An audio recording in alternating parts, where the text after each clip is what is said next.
দেখুন আমার কিন্তু পোড়ানো কমপ্লিট। আজ আমি করব কচি কুমড়ো পুড়িয়ে তার ভর্তা। কচি কুমড়ো পুড়িয়ে ভর্তা একবার অন্তত করে খেয়ে দেখুন। কচি কুমড়ো তো অনেক রকম ভাবেই খেয়েছেন, এরকম পুড়িয়ে ভর্তা একবার খেয়ে দেখুন। ভাত খাওয়া শেষ হয়ে যাবে কিন্তু আঙুল চাটা শেষ হবে না, এতটাই টেস্টি হয়। দেখতেও যেরকম হয়েছে অপূর্ব, খেতেও হয় সেই রকমই টেস্টি। নমস্কার, তাপসী রান্নাঘরে সকলকে স্বাগত। শুরু করছি নতুন একটা দিনের নতুন একটা ভিডিও। এই রেসিপিটা খেতে যে এত সুন্দর হয় আপনারা না দেখলে বুঝতেও পারবেন না, আর না খেলে তো আরো বুঝতে পারবেন না। আশা করছি আমার এই ভিডিওটা আপনাদের কাছে ভালো লাগবে। দেখুন আমি এখানে একটা কচি কুমড়ো কিন্তু কেটে নিলাম দুভাগ করে।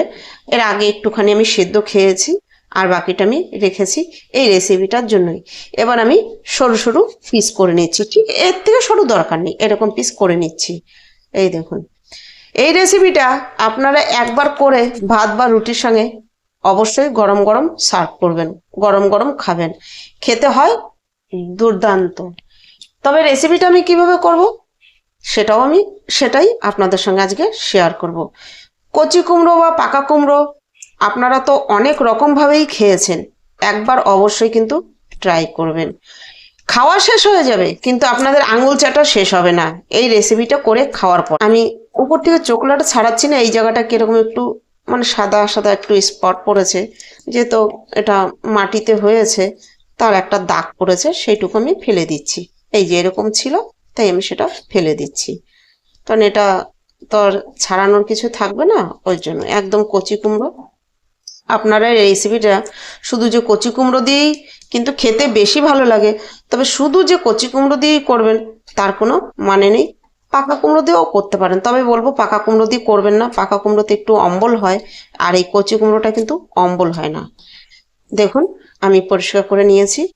এবার আমি এই যে আর এক টুকরো আছে, আর এই এক টুকরো, এই 4 টুকরো আর বাকিটা আমার থাকবে, আমি এটাকে রেডি করব। কচি কুমড়ো ভাতে তো অনেক খেয়েছেন, ভাতে দিলে তার একটা আলাদা টেস্ট, আর আজকে আমি যে রেসিপিটা করব এটার টেস্ট তার থেকেও দ্বিগুণ বেশি। কচি কুমড়ো আমি টুকরো করে নিয়ে দেখুন আমি কিন্তু ধুয়ে নিলাম, ভালো করে আমি ধুয়ে নিয়েছি। এবার একটা পরিষ্কার কাপড় দিয়ে যে আমি ধুয়ে নিয়েছি তার যে এক্সট্রা জল, সেই জলটা এরকম করে মুছে নিচ্ছি। এটা আমাকে মুছে নিতেই হবে, জল থাকলে চলবে না। এবার মুছে আমি সাইডে রেখে দিচ্ছি। দেখুন এরকম করে আলতো করে শুধু এর এক্সট্রা জলটা শুধু মুছে নিতে হবে। ভালো করে মুছে নিয়েছি পরিষ্কার একটা কাপড় ছেঁড়া দিয়ে। দেখুন এখানে একটা নেট আমি বসিয়ে দিয়েছি, এটাতে কিন্তু আমি এই সব কিছু পোড়ানোর জন্য এই নেটটা এনেছি, এই নেটটা বসিয়ে দিয়েছি। এবার এই কচি কুমড়োর টুকরো আমি দিয়ে দিচ্ছি। নেটটা যেহেতু ছোট, আমাকে 4টে টুকরো পোড়ানোর জন্য 4 পিস কুমড়ো আমি নিয়েছি, এটা পোড়ানোর জন্য আমাকে দুবার করে দিতে হবে উনুনে। এবার দেখুন আঁচটা জ্বালিয়ে দিয়ে আমি আঁচটা মাঝারি একটু লোতে রেখে এই কচি কুমড়োগুলো 4 টুকরো কচি কুমড়ো আমি পুড়িয়ে নেব। তবে আঁচটা কিন্তু মাঝারি রাখতে হবে, আর দেখে দেখে এরকম উল্টে পাল্টে দিয়ে দিয়ে বেশ ভালো করে পুড়িয়ে নিতে হবে। যারা কাঠের উনুনে রান্না করেন তারাও কিন্তু এটা পুড়িয়ে খেতে পারবেন, তবে তারা অবশ্যই পিস করে পোড়াবেন না। ছোট সাইজের বা কচি কুমড়োটা নিয়ে তারা ডাইরেক্ট উনুনে দিয়ে পুড়িয়ে নিতে পারেন, নিয়ে তারপর উপরটা ধুয়ে পরিষ্কার করে নিতে হবে। এবার তাহলে চলুন আমি এইগুলো পুড়িয়ে নিয়ে তারপরে আবার আসছি। আমি প্রথমে যে নেটটা নিয়েছিলাম নেটটা ছোট ছিল, ওটাও ভালোই হয় আমার। এখন কিন্তু আমি চেঞ্জ করে বড় একটা নেট নিয়ে নিয়েছি, একবার আমি সবগুলো দিয়ে দিচ্ছি, না হলে আমি দেখছি আমার অনেকটা দেরি হয়ে যাবে। এবারে একবারে সবগুলো দিয়েই আমি একবারে সব পুড়িয়ে নেব। এখানে দেখুন সবগুলো আমি একসঙ্গেই দিয়ে দিয়েছি বড় নেটটার মধ্যে। দেখুন আমার কিন্তু পোড়ানো কমপ্লিট, পুড়িয়ে নিয়েছি, অনেকক্ষণ হয় গ্যাসটা অফ করে দিয়েছি, হালকা ঠান্ডা হয়ে গেছে। এবার আমি এটা নামিয়ে নেব। এবার আমি নামিয়ে নিয়েছি, আমার মোটামুটি ঠান্ডা হয়ে এসছে। এবার উপর থেকে এই পোড়া অংশটা এরকম করে হাত দিয়ে এই দেখুন ফেলে দেব। পোড়াটা শুধু এই যেরকম বেগুন পোড়ালে ছুলে চামড়াটা ফেলে দিই, তো এই যে পুড়ে গিয়েছে সেই অংশটুকু আমি ফেলে দিচ্ছি এরকম করে। তাহলে সবগুলোই আমি এভাবে পরিষ্কার করে নেব।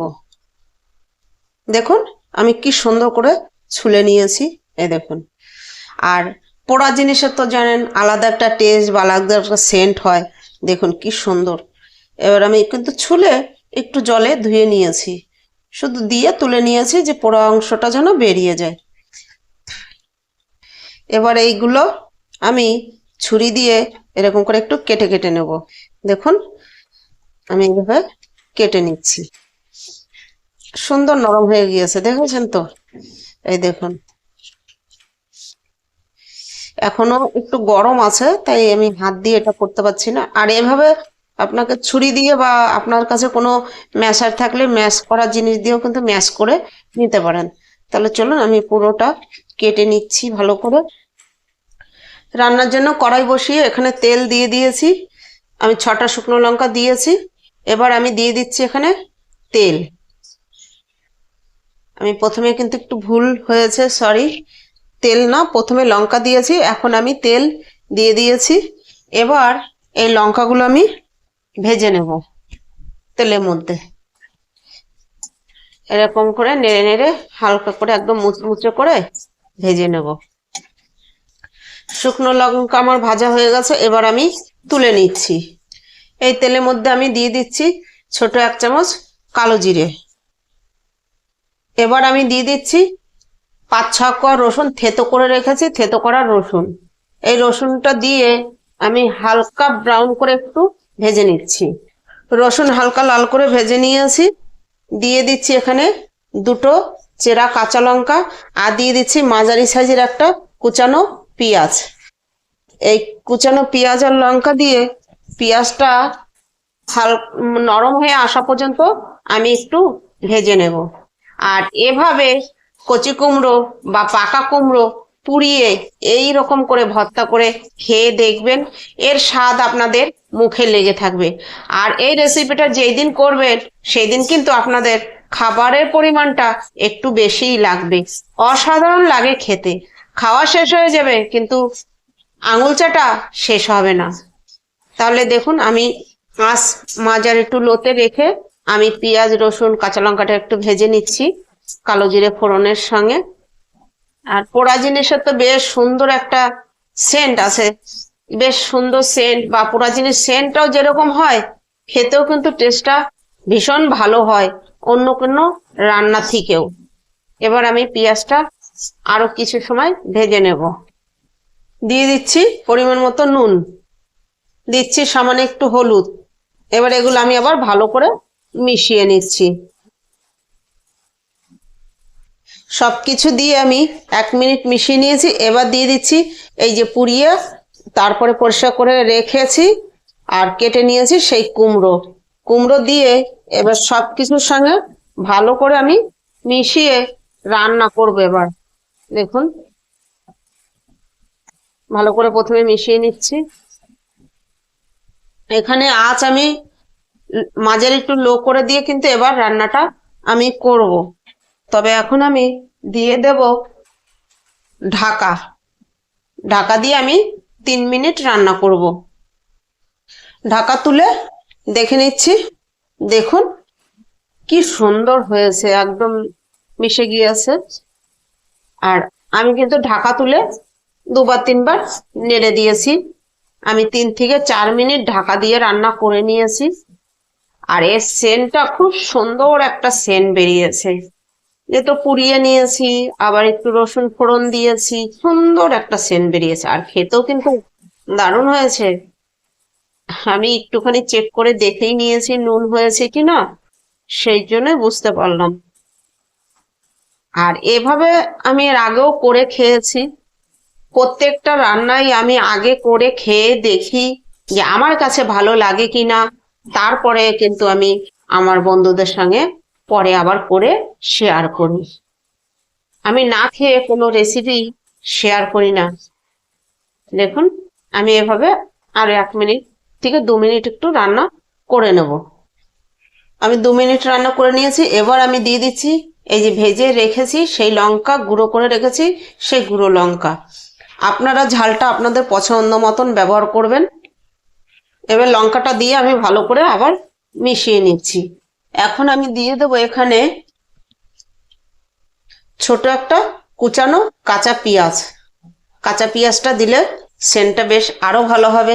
আর ভর্তা মানেই তো একটু কাঁচা পেঁয়াজের ফ্লেভারটা বেশ ভালো লাগে। আর আমি এখানে দিয়ে দিচ্ছি কিছুটা কুচানো ধনেপাতা।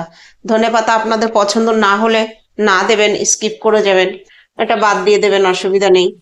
এবার আমি আবার মিশিয়ে নিচ্ছি। আমি ভালো করে মিশিয়ে নিয়েছি, আমার রান্না কমপ্লিট। গ্যাস আমি অফ করে দিচ্ছি। তাহলে দেখুন হয়ে গেল আমার কচি কুমড়ো পোড়ার ভর্তা। এভাবে কচি কুমড়ো বা পাকা কুমড়ো এনে পুড়িয়ে ভর্তা করে খেয়ে দেখুন, দারুণ লাগবে। এবার আমি নামিয়ে নিয়ে তারপরে দেখাচ্ছি। আমার এই ভিডিওটা ভালো লাগলে অবশ্যই লাইক কমেন্ট করুন আর বন্ধুদের সঙ্গে বেশি বেশি শেয়ার করুন। দেখুন আমি কি সুন্দর করে নামিয়ে নিয়েছি। আজ ভিডিওটা এখানেই শেষ করছি। ফিরে আসবো নতুন একটা দিনে নতুন একটা ভিডিও নিয়ে।